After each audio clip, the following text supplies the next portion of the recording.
Bienvenue dans ce tutoriel dédié au Versioning Control System pour TIA Portal. Nous allons voir comment transformer vos projets automates en véritables dépôts GUI avec un versioning précis et professionnel. Au programme, création du dépôt GitHub, configuration des accès, premier commis avec des blocs FC et FB, synchronisation avec GitHub et pour finir, la démonstration ultime. Supprimer le projet et le reconstruire entièrement depuis le dépôt distant.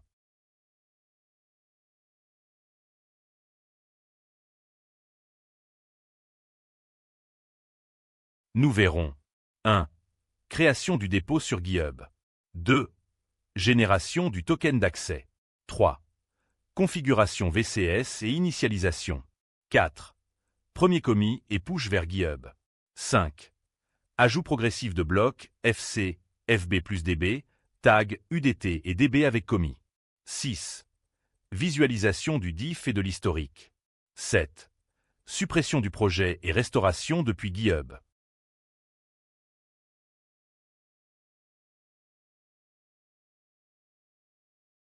La première étape se passe sur GitHub. Nous allons créer un repository vide pour notre projet. Suivez les instructions qui s'affichent dans votre terminal.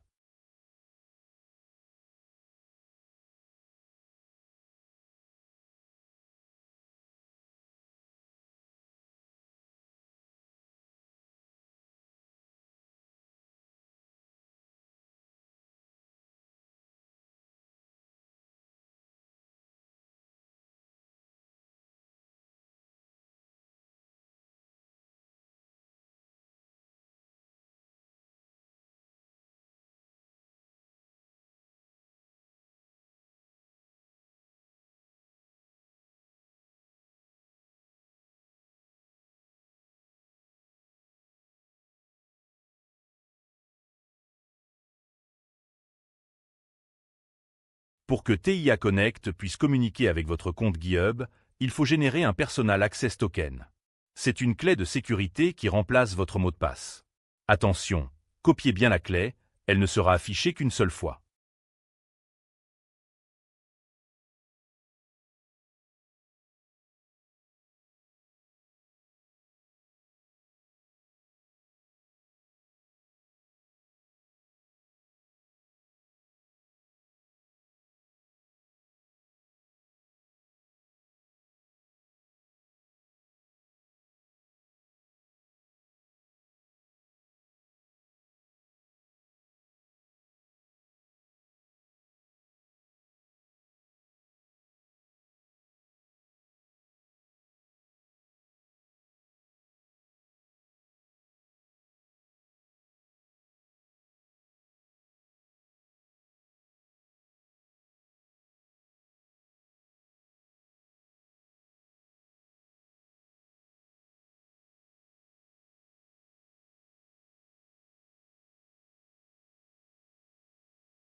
Nous configurons maintenant l'identité du développeur et les accès GitHub dans TIA Connect. Le token est stock de manière chiffrée sur votre machine grâce à DPAPI. Les secrets du moteur de chiffrement de Windows, il ne sera jamais visible en clair dans les fichiers du projet.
C'est ici que la magie opérait.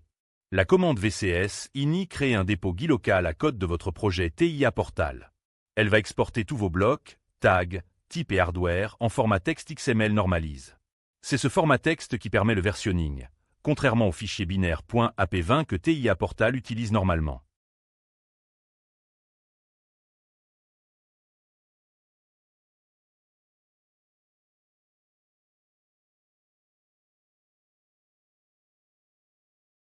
Nous lions notre dépôt local au dépôt GitHub distant, nous créons le premier commit avec l'état initial du projet, et nous envoyons tout sur GitHub. Allons vérifier sur GitHub que tout est bien arrive.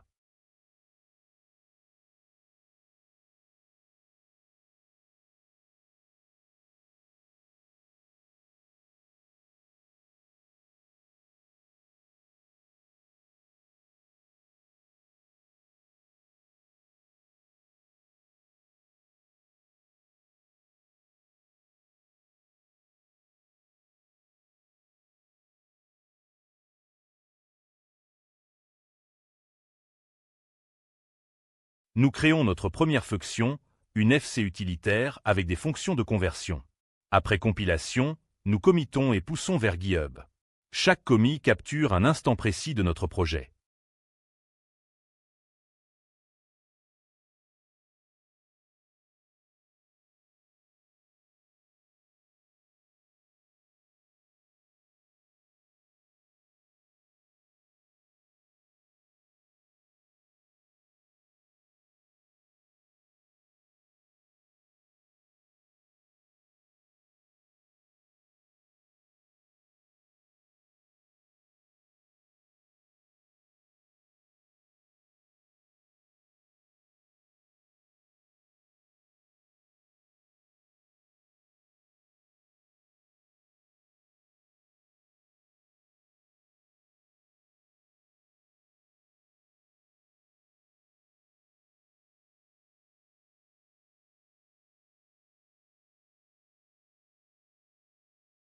Maintenant, un bloc fonctionnel plus complet, un FB de commande moteur avec son DB d'instance.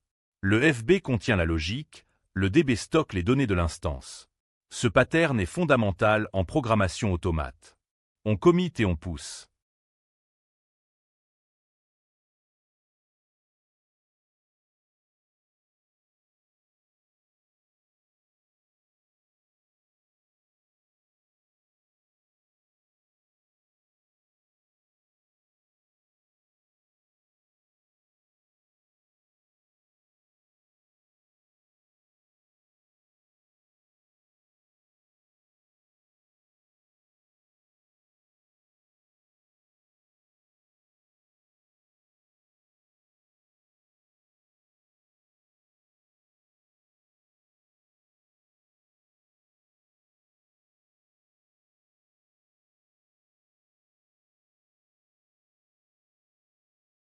Un deuxième FB, cette fois pour la commande d'une vanne.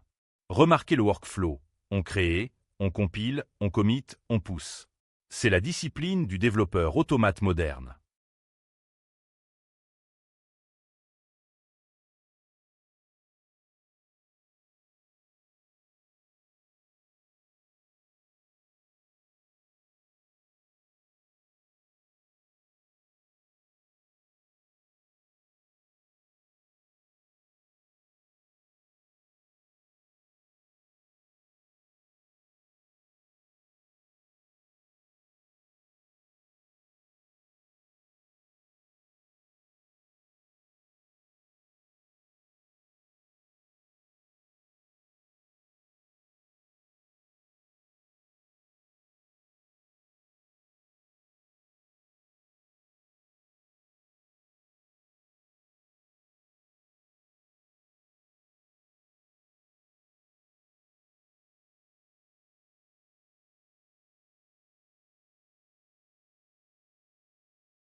Un projet automate, ce n'est pas que des blocs. Il y a aussi les variables, les tags. Nous créons une table de tags pour les entrées moteurs, démarrage, arrêt, défaut, retour de marche. Comme pour les blocs, on commit et on pousse. Le VCS exporte aussi les tables de tags en XML.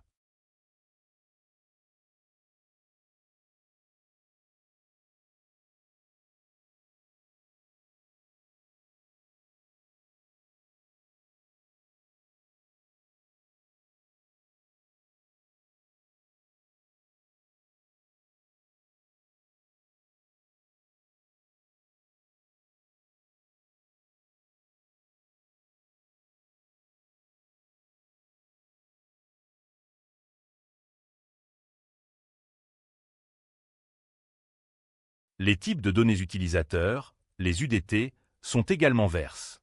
Nous créons une structure pour les données moteurs. Ce type pourra être réutilisé dans tous nos blocs fonctionnels. Un commis de plus dans notre historique.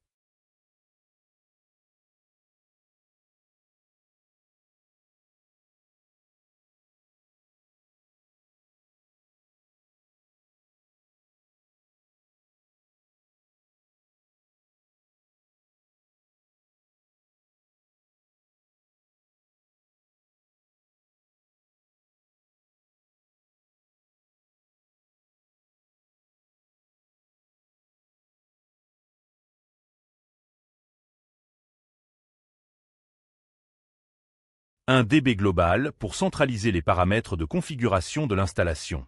Nombre maximum de moteurs, temps de cycle, nom de l'usine. Ce type de bloc est souvent le premier à être modifié lors d'une mise en service. Raison de plus pour le versionner.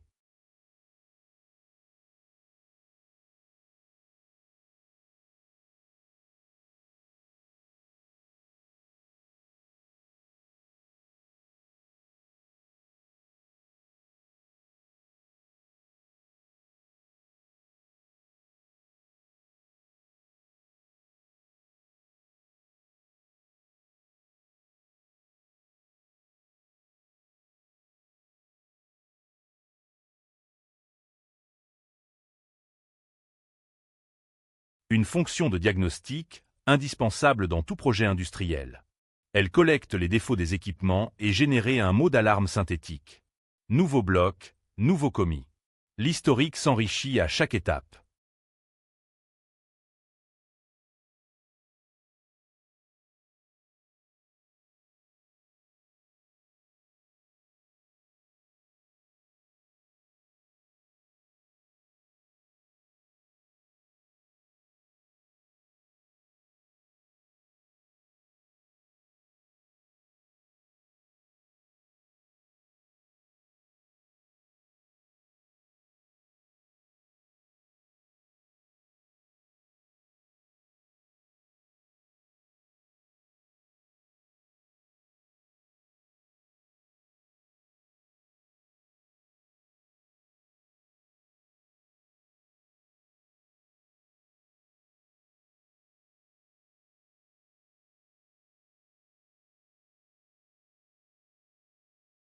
Voici la vraie puissance du versionning.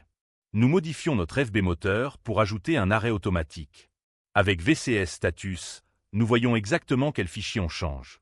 Et avec VCS diff, nous voyons ligne par ligne ce qui a été ajouté ou modifié dans le XML. Fini les devinettes, chaque modification est tracée avec précision.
Regardons maintenant l'historique complet de notre projet. Chaque commis raconte une étape du développement. Le projet initial, la FC utilitaire, le FB moteur, le FB van, les tags, le type de données, le DB de configuration, la fonction de diagnostic et la modification avec l'arrêt automatique. 9 commis, 9 jalons précis et horodatés. C'est un journal de bord complet de tout le travail effectué.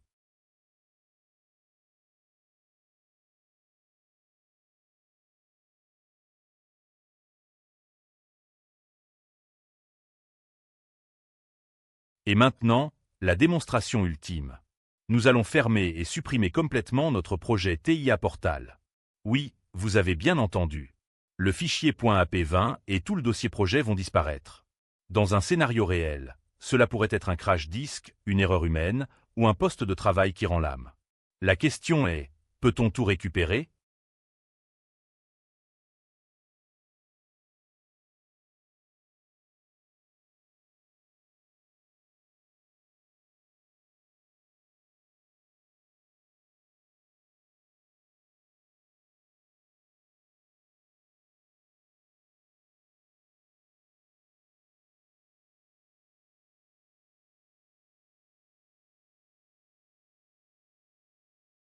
Nous recréons un projet TIA Portal vierge avec le même nom et le même CPU. Pour l'instant, c'est une coquille vide, aucun bloc, aucun tag, rien.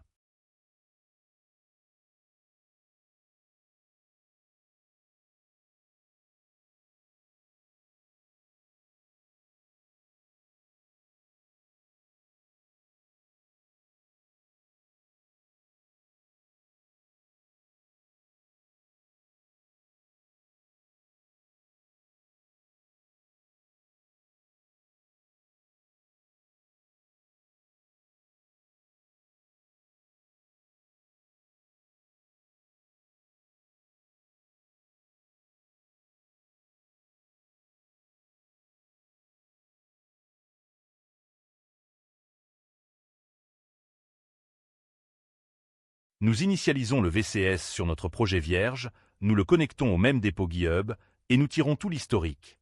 Regardez, tous nos commis sont là. L'historique complet du développement a survécu à la destruction du projet.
Et maintenant, élément par élément, nous restaurons tout depuis le dépôt GUI. Les FC, les FB avec leur DB d'instance, le DB de configuration, le type de données, la table de tag. On compile, et tout passe. Notre projet ressuscite, identique à ce qu'il était avant la suppression. 8 blocs, une table de tag, un UDT, tout est revenu. Et pas juste le dernier état. Nous pourrions restaurer n'importe quelle version antérieure de n'importe quel élément.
Récapitulons ce que nous venons de démontrer.